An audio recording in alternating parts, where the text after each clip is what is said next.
نحمدہ و نصلی علی رسول الکریم اما بعد اعوذ باللہ من الشیطان الرجیم بسم اللہ الرحمن الرحیم۔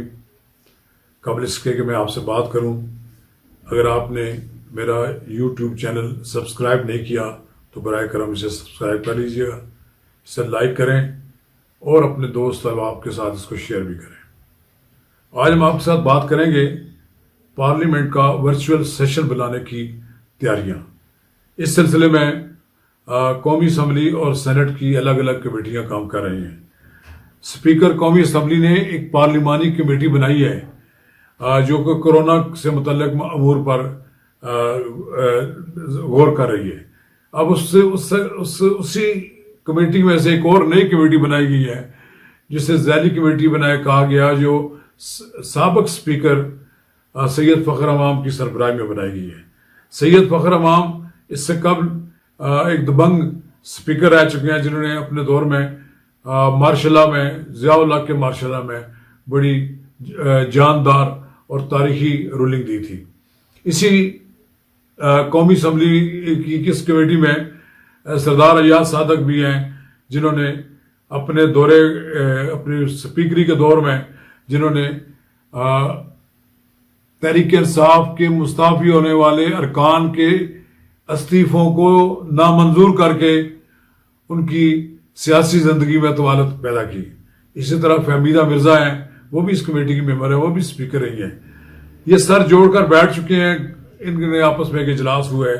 اس اجلاس سے قبل پاکستان مسلم لیگ نون کی پارلیمانی ایڈوائزری گروپ ہے، اس کا اجلاس ہوا ہے، جس میں یہ طے پایا ہے کہ پاکستان مسلم لیگ نون کسی ایسی تحریک، کسی ایسی فیصلے کا حصہ نہیں بنے گی کہ جس کے تحت پارلیمنٹ کا اجلاس ورچوئل طلب کیا جائے۔ ورچوئل سے مراد یہ ہے کہ ویڈیو لنک پر ارکان قومی اسمبلی اپنے اپنے گھروں میں بیٹھ کر پارلیمنٹ کی کارروائی میں حصہ لیں۔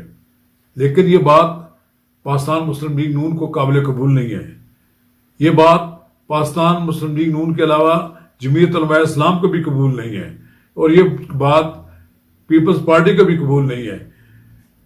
مشاہد اللہ خان ایک دبنگ سینیٹر ہیں، انہوں نے یہ بات کھلم کھلا کہی ہے کہ پارلیمنٹ کا سیشن جو ہے وہ کسی صورت میں ہو ہی نہیں سکتا جب تک کہ وہ ایک جگہ اکٹھے نہ ہو۔ یہ اجلاس اگر ورچوئل کیا جائے اور ویڈیو لنک کر کیا جائے تو یہ اجلاس نہیں کہلائے گا۔ انہوں نے کہا کہ برطانیہ میں دوسری جنگ عظیم کے دوران لندن پر بمباری ہو رہی تھی، لیکن اس کے باوجود ویسٹ منسٹر میں پارلیمنٹ میں برطانوی پارلیمنٹ کا اجلاس منعقد ہوتا رہا۔ اسی طرح ایک مثال دی جاتی ہے تہران کی، کہ تہران میں پارلیمنٹ کے اجلاس سے ایک روز کا پارلیمنٹ میں دھماکہ کر دیا گیا اور 200 سے زائد پارلیمانی ارکان، پارلیمنٹرین اس میں جاں بحق ہو گئے۔ لیکن اگلے روز ایرانی قیادت نے اسی جگہ پر، اسی مقام پر پارلیمنٹ کا اجلاس منعقد کر کے یہ ثابت کیا کہ ہماری جمہوریت مضبوط ہے، یہ دھماکے اس کو کچھ نہیں اس کو بگاڑ سکتے۔ اسی طرح پاکستان کی اپوزیشن بھی یہ ثابت کرنا چاہتی ہے کہ بے شک پاکستان کے اس وقت صورتحال ٹھیک نہیں ہے، لیکن اس صورتحال میں اجلاس بلانا ضروری ہے۔ 120 دن کے اندر اندر اجلاس قومی اسمبلی کا بلانا تو ویسے بھی آئینی تقاضا ہے، لیکن اگر انہوں نے بجٹ بھی منظور کرانا ہے تو اس کے لیے ایک فارمولہ طے کیا جا سکتا ہے کہ قومی اسمبلی کی 450 نشستیں لگی ہوئی ہیں قومی اسمبلی کے حال میں۔ قومی اسمبلی کے ارکان کی تعداد ہے 342۔ اگر گیلریز بھی شامل کر لی جائیں تو یہ نشستیں 800 سے اوپر چلی جاتی ہیں۔ تو ایک ایوریج ہے کہ 200 ارکان، کم و بیش 200 ارکان جو ہوتے ہیں وہ ایک وقت میں پارلیمنٹ میں موجود ہوتے ہیں، قومی اسمبلی میں موجود ہوتے ہیں۔ لیکن اگر یہ بھی نہ ہو کرو، حکومت اور اپوزیشن طے کر لے کہ ایک تعداد طے کر لے کہ اتنی تعداد کا جو کورم کے لیے ضروری ہوتی ہے، وہ اگر تعداد موجود رہے، اس کی پرسنٹیج طے کر لے کہ اتنی تعداد قومی اسمبلی میں حکومت کی اور اتنی اپوزیشن کی موجود ہو، ایک دن وہ اجلاس میں شرکت کریں، اگلے دن دوسرے لوگ شرکت کریں، تو اس طرح جو آئینی اور قانونی تقاضے ہیں وہ پورے کیے جا سکتے ہیں. اسی طرح سینٹ میں بھی یہ بات بحث چل رہی ہے. سینٹ میں 104 ارکان ہوتے ہیں، لیکن ان کا جو حال ہے وہ ایک بار استعمال کر چکی ہے قومی اسمبلی بھی. قومی اسمبلی میں جب آتش زدگی ہوئی تھی تو اس وقت بھی یہ کافی دن تک سینٹ کا حال استعمال ہوتا رہا. اس طرح سینٹ کا حال بھی قومی اسمبلی کے لیے استعمال ہو چکا ہے. تو یہ ممکن ہے کہ سینٹ کے چیئرمین نے ایک لیٹر لکھا ہے اسپیکر کو کہ ہمیں قومی اسمبلی کا حال استعمال کرنے کی اجازت دی جائے، اور ممکن ہے کہ انہیں اس بات کی اجازت بھی مل جائے. لیکن حکومت اسی بات پر تلی ہوئی ہے کہ وہ ورچوئل اجلاس بلائے تاکہ نہ تو اس کی کوئی بات پرس ہو سکے کرونا وائرس میں اس کی کیا کارکردگی ہے. وہ یہ بھی نہیں چاہتی کہ لوگ ان سے یہ پوچھیں کہ آپ نے یہ جو اربوں روپیہ آپ نے کہا ہم نے تقسیم کر دیا ہے، یہ کہاں کہاں تقسیم ہوا ہے.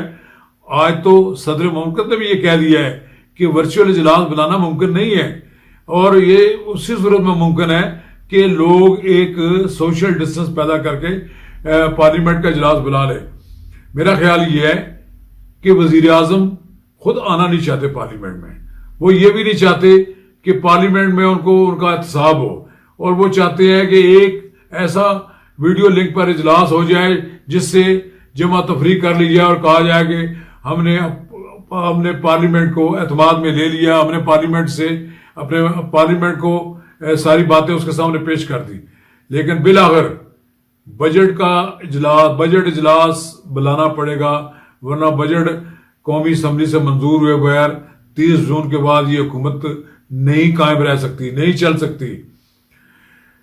حکومت کو بجٹ منظور کرانا پڑے گا پارلیمنٹ سے بجٹ منظور ہوگا تو یہ حکومت قائم رہے گی. اگر حکومت پارلیمنٹ سے بجٹ قائم کرنے میں ناکام ہو جائے تو اس کا مطلب یہ ہے کہ یہ حکومت نہیں رہ سکتی.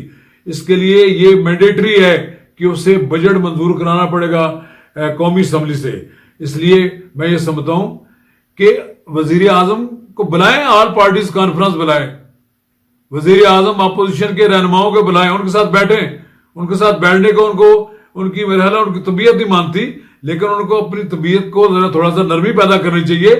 ماضی میں اگر وہ آل پارٹیز کانفرنس میں میاں نواز شریف، میاں شہباز شریف، آصف علی زرداری، بے نظیر بھٹو اور دوسرے لوگوں کے ساتھ وہ بیٹھتے رہے ہیں اور الائنس بناتے رہے ہیں، آج وہ وزیر اعظم ہیں. آج وہ کھلے دل سے اس بات کا اعادہ کریں کہ وہ سب کو بلائیں گے تاکہ لوگوں کے جو اپوزیشن کے دلوں میں ان کے بارے میں جو نفرت ہے یا جو ان کے بارے میں جو تنگ دلی ہے یا جو ان کے بارے میں وہ غلط سوچتے ہیں، اس میں کوئی نرمی آئے گی، کچھ آپ کے رویے میں بھی آئے گی. آپ صبح شام ایک ہی کام ہے کہ میں ان کو چھوڑوں گا نہیں. اب چھوڑنے والی بات تو اپنی جگہ رہی، کرونا وائرس آ گیا پاکستان سمیت پوری دنیا میں، اب کچھ اور معاملات ہو گئے ہیں.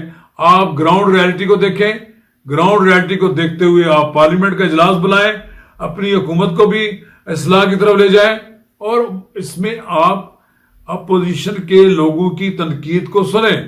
جب آپ تنقید سنیں گے تو یقیناً آپ اصلاح کر لیں گے.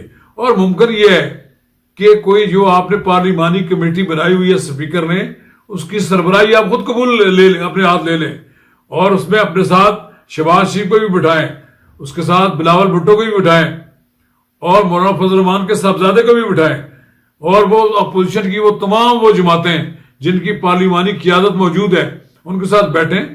تو میرا خیال یہ ہے کہ یہ جو آپ کے فاصلے ہیں یہ فاصلے کم ہو جائیں گے. بے شک سوشل ڈسٹنس تو رکھنا آپ نے، لیکن دلوں کے فاصلے کم ہو جائیں گے تو یقیناً آپ مل جل کر پارلیمنٹ کا اجلاس بھی چلا لیں گے، بجٹ بھی منظور کرا لیں گے، اور یہ جو آپ کی حکومت کے جانے کی باتیں چل رہی ہیں کچھ دن اور ٹل جائیں گی، اور شاید آپ کو میرا یہ مشورہ پسند آ جائے. اگر پسند آ جائے تو آپ یقیناً پارلیمنٹ کا ان فزیکل سیشن بنا لیں. شکریہ.